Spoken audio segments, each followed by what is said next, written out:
freezing in here.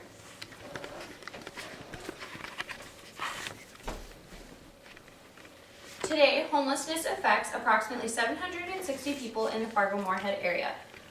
This number has doubled between the years 2000 and 2012. Approximately 3/4 of the homeless population report having a high school diploma or a GED. 37% of this population report having a job. I see this daily. I work as a mental health technician for a nonprofit agency.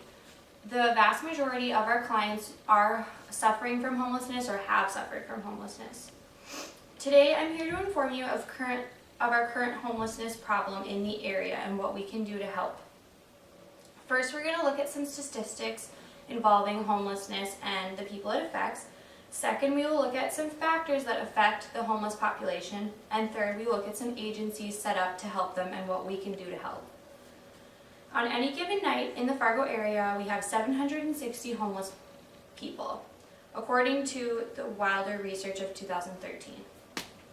46 parents report having children with them and being homeless in Fargo, and 30 parents report having children with them and being homeless in Moorhead. 68% of the homeless population is made up of men.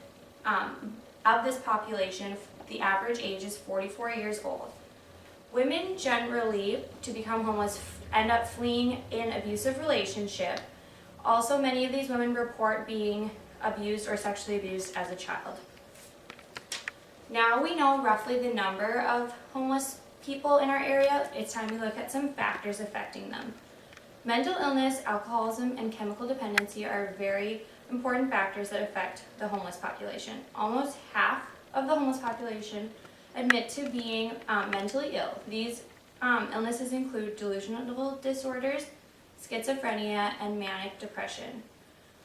Vast amount of the homeless population report considering themselves alcoholic, although they have looked out for inpatient and outpatient treatment.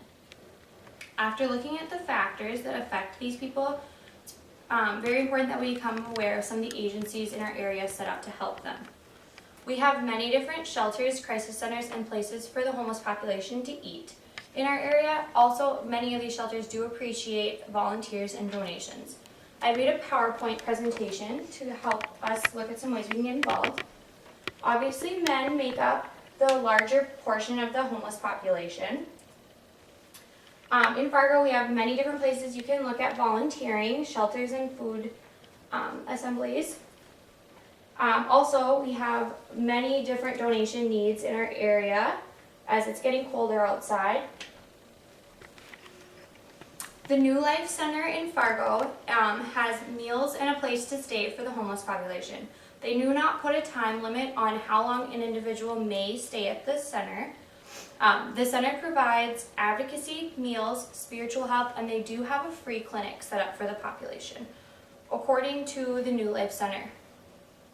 The Salvation Army in Fargo provides meal programs and food shelves. They also provide transportation assistance and job assistance.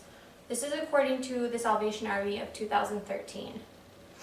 I have some information regarding a project in our area. They provide a ride to different places in the area that we can volunteer at. It's on March 12th, 2014. And it's just volunteering at different shelters in our area to get involved.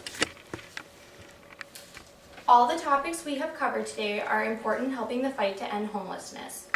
Our growing homelessness population in Fargo and the factors add to our growing problem. First, we learned of the different people that make up the homeless population. Next, we learned some of the factors that affect this population. And lastly, we have looked at some agencies set up in our area to help them and what we can do to help. Tonight, finally, as you go home to sleep, remember that there are approximately 760 people in our area suffering from homelessness, looking for shelter tonight, and we need to think about what we can do to help them.